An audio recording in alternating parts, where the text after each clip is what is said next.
When I was younger, I never knew I had an inner critic.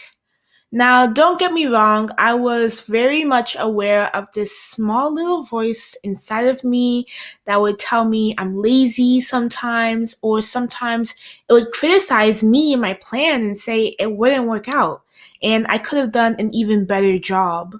Now, sometimes this inner critic would motivate me to work harder and smarter and do better.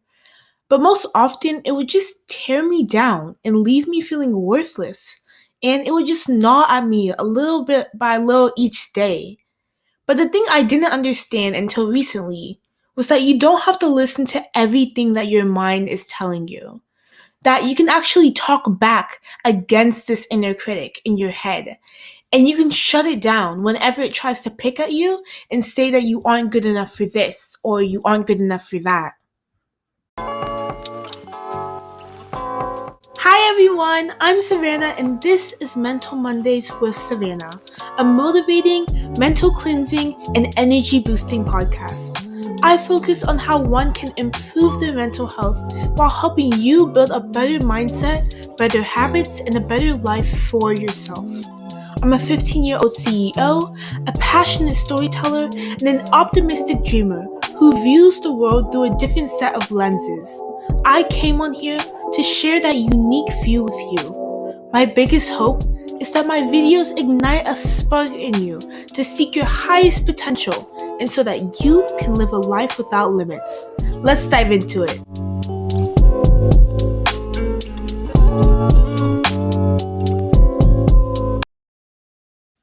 Hey everyone, we are back with episode 10 of Mental Mondays with Savanna. OMG, I am just so grateful to have come this far, and I just want to, before we get into any topic, I just want to personally thank each and every single viewer out there who has supported my podcast. I will not be here without all of your support, so I'm just so grateful. And I just wanted to start off this episode with gratitude, thanking you all so much for listening. And I really hope that we'll be able to reach even more milestones. But I'm just so grateful to be able to do my 10th podcast episode and to reach this far. And now, without further ado, let's get into today's episode. So today's episode is a pretty serious one, and is called "How to Stop Feeling Like You Aren't Good Enough." Now, I know so many of us have been to a point in our life where we just struggle with not feeling good enough. Our high-powered culture across the world is just so competitive, and it encourages us to look outside of ourselves for our self-worth. There's magazines that show us the ideal body, there's movies that show us unrealistic love stories, and TV that shows us all the things we could own if only we had more money, better looks, a more developed background. And it's just so many unrealistic aspects the society has set up for each and every one of us. And then on top of that, I understand that a lot of us carry trauma and internalized limiting beliefs that create fears that we may not even be aware of. So, of course, it's no wonder that a lot of us always ask ourselves, why am I not good enough? At some point in our lives. But studies have found that by basing our self-esteem on external sources, things that revolve externally and not internally, like our appearance, our academics, or opinions of others, it can cause great stress and anxiety. So, in order to stop this toxic chase for validation, we need to start by first of all examining our own internal motivations and determine the deeper reasons for why we don't feel like we're good enough. Okay, so question of the hour. Why am I not good enough? The thing is, you are good enough. Everyone is good enough. The real question we should really be asking is, why am I not feeling good enough? There's a quote that once said, things do not have meaning. We assign meaning to everything, end quote. So before you try to fight the feeling of being unimportant, it's helpful to understand why that emotion occurs in the first place. Not feeling good enough can be caused by both internal and external factors. Some internal factors include our own self-talk and our own internalized beliefs about who we are and what we are good at. And if we do badly on a test, for example, or we get in a car accident or lose a competition, we might tell ourselves that we're just not good enough. We take one incident and we let it color the entire picture of our entire lives. Other times, it might come externally, and the people around us can make us feel like we're not good enough. When someone doesn't return our phone calls or disregards our emotions or thoughts, we tell ourselves that they must have left us because we weren't good enough for them. Also, external pressures from society creates this impression that we aren't good enough. In fact, think about this. Have you ever thought about advertisement tactics and what tactics they use on people they use on us? Advertising frequently uses inadequacy as a way to sell products.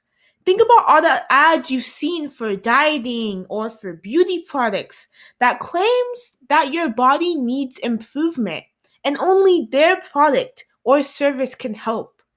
It's so toxic, but very real in society. So we need to learn how to break away from that way of thinking. Someone once said that feelings are not of not being good enough are fueled by shame. Shame is awkward and uncomfortable, and it's a self-conscious emotion that comes from looking at yourself poorly. End quote. So the shame, it makes you feel anxious, maybe exposed, deceived, powerless, and then worthless. Now, these unaddressed feelings begin to create people pleasing behavior, like how we talked about in one of our first episodes, the dangers of being a people pleaser. And this comes at the cost of destroying your core being and who you truly are on the inside. But here's the thing, you were not meant to be invisible. You were meant to enjoy life, add value to it by being yourself and expressing your unique personalities, your talents, and your skills. And guess what? Shame is a thief that robs you of your power. So to disarm shame, you need to get to its root, which is the thought of I'm not good enough. So let's get into how we can do that and fight this feeling of not being good enough, because guess what? In reality, we all truly are good enough. So let's get into it. It is so easy to get dragged down by your thoughts, and it is so easy to feel that I'm not good enough. Not good enough to maybe go for the job or promotion that you want, or to apply to that top medical school or business school or art school that you really, really want to go to. Or even as you do your best, you still may feel like it's not good enough. So you feel that you're not good enough either. Such thoughts combined with the pressures and stress of today's world can quickly start tearing your confidence in yourself and your self-esteem to pieces. And I think that most of us have been in this situation. I know that I've been there so many times, and those thoughts tend to hold me down and hold me back from what I truly wanted in life. But I've also picked up a few things that help me prevent those thoughts from popping up in the first place, and how to handle them when they do come running towards me. So the first thought that I think that I have maintained is to first stop listening to your inner critic. Don't compare with or try to compete against other people. When I was younger, I didn't know that I had an inner critic. Now, don't get me wrong, I was very much aware of this inner voice inside of me that would tell me I was lazy sometimes, or that my plan wouldn't work out, or I could have done an even better job. And this inner critic would sometimes motivate me to work harder and smarter and do better next time. But most often, it would tear me down and leave me feeling worthless at the end of the day. And it would just gnaw at me little by little each day. But the thing I didn't understand until recently was that you don't have to listen to everything your mind is telling you. That you can actually talk back to that inner critic in your head. But when it pipes up nowadays, I know what works best for me. And in my mind, I shout, "Stop!" Or, "No, no, no, we are not going down that path again." And then the quicker I do that, then after the inner critic starts blabbling off, the easier it is for me to shut it down. So whenever you feel inadequate or worthless, it's so important to recognize that your mind is lying to you. While everyone has these feelings occasionally, there are some ways that you can stop this thinking pattern to keep it from affecting your self-esteem. I once saw a quote that once said, "Don't believe everything you think." And this quote completely altered the way I reacted when a discouraging thought just comes across my mind. Thoughts are just thoughts. And it's so unhealthy to give so much power to the negative ones. The ones that say, "I'm not good enough for this," or "I'm not good enough for that." First of all, the phrase "good enough" implies that there is a standard you must meet in order to be good enough. However, everyone has different traits and personalities, so no one individual can meet with every ideal parameter. So to find peace, you should also stop comparing yourself to others and to society's standards that they've put in place. Trying to live up to these impossible standards only reinforce feelings of not being good enough. Also, when you try to compare yourself to others, to what they've done and to what they have, then you're getting yourself stuck in this comparison trap. And it's exactly what we talked about, what we've kept on talking about in the past episodes of your potential. Not everyone's potential is the same. So there's no reason why you should measure your potential to another person's potential. This is the same habit that feeds off of that feeling of not being good enough. The fact is, there will always be someone that's better than you, or that has more, or has achieved more. Someone out there in your neighborhood, your country, or even the world.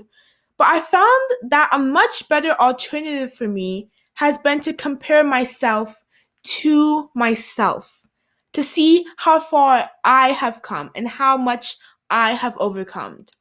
Making that a habit and only occasionally checking out what other people are doing also makes it easier for us not to be envious of other people, but to be happy for their successes because we measure ourselves to ourselves.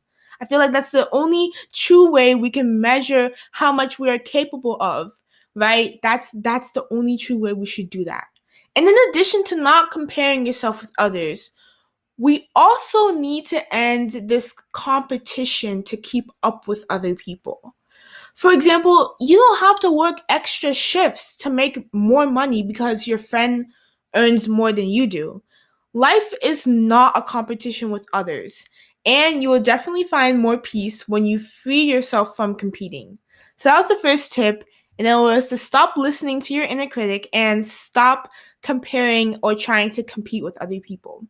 Now, the second tip is recall your past achievements whenever you have this feeling of not feeling good enough.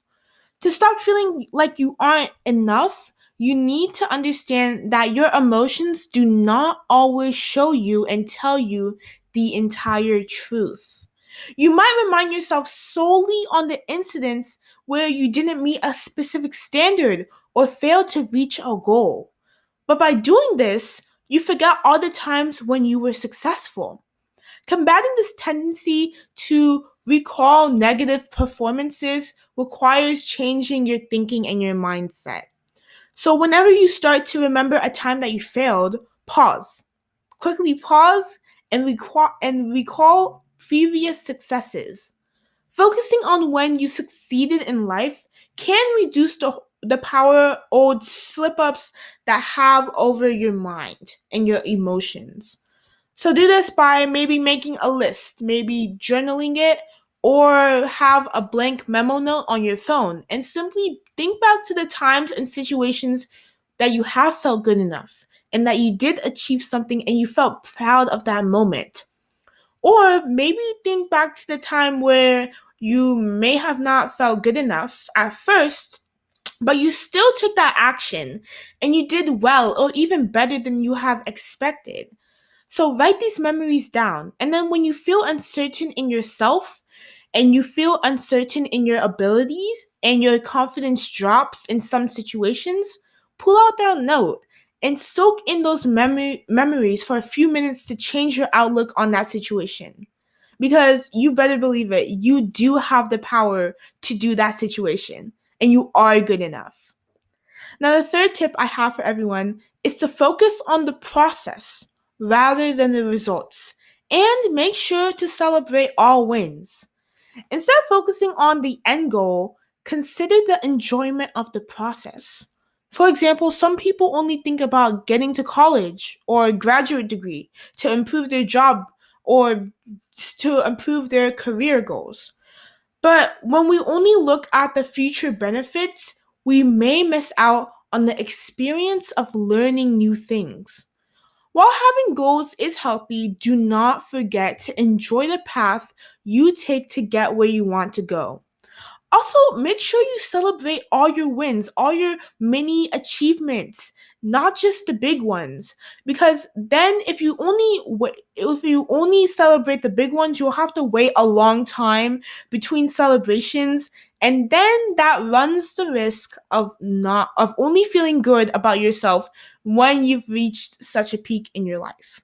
So I've learned that it tends to work better to keep the motivation and self-confidence up if I celebrate all wins, no matter how small. Like this mini achievement of reaching my 10th episode, and I'm celebrating all here with you today. That's a mini win, and I am proud of myself for coming this far. Right? So I'm not thinking, oh, I have to do my top 100 episodes, and then I'll do this huge celebration. No, I'm recalling all my successes, and I'm keeping my motivation and my self-confidence up. So just remember that one small step forward is still one small step forward. And you need to take such steps no matter what big goal you want to reach. It still has added something to your life. So make sure you celebrate each milestone you achieve to continue that motivation throughout your life. And the fourth tip is sometimes it really helps to let it all out. Keeping these thoughts bottled up within you can make it spiral out of control sometimes. So we just need to let them go and let them out so that we can look at things from a more grounded and constructive perspective. So there are a few ways you can do this. So the first one is to vent out these things to someone close to you that simply listens. And you can do this for a while to release all these pent up tensions and to figure things out for yourself. Now, I'm really blessed to have such a supportive background, and my parents were really there for me every single time that inner critic was inside of me saying that I wasn't good enough. They would always pull me aside and they would always talk to me and boost up my confidence. I always had that support level. So I want every single person to know that I will be your support level. And I want to talk, I'm talking to you now. Through this mic, I want to tell you that you are good enough. And I'll be your little cheerleader on the side to support you and motivate you no matter what you're going through. And then also, you can always discuss it with a friend that you feel close to, and you can let them add their perspective as well, or ask them what they would have done in a similar situation. And the good thing is your friend can really help ground you in reality again, so you don't start making a horrific mountain out of a molehill. And maybe the two of you can perhaps come up with a plan for how you can start improving upon the specific situation and where you're not feeling good enough. And then also, you can also journal about it. Let's say you don't have anyone close to that you can talk to face, or you don't want to for some reason, then a helpful alternative is to journal about it. And let all those thoughts that are swirling around in your head, put it all down on a piece of paper or maybe on your phone, type it out. And it's really similar to venting because you see it all laid out in front of you. And then you can more easily get access to it. You can overview the whole situation and find a realistic size for your challenge to see what you can do to improve upon the situation. But in all, I just want to remind you that you are good enough, no matter the circumstance, right? We just need to change our mindset from feeling that we aren't good enough to we are good enough. It's quote of the day time. So this quote is from Louise L, and they say, "You have been criticizing yourself for years, and it hasn't worked. Try approving yourself and see what happens." End quote. I love this quote because it just spoke directly to me. You know, as humans, we always have this first nature to criticize ourselves whenever we did wrong or whenever we slipped up in the past. But let's try approving of ourselves for once. We're all humans and we all make mistakes. So our mistakes shouldn't define our entire life.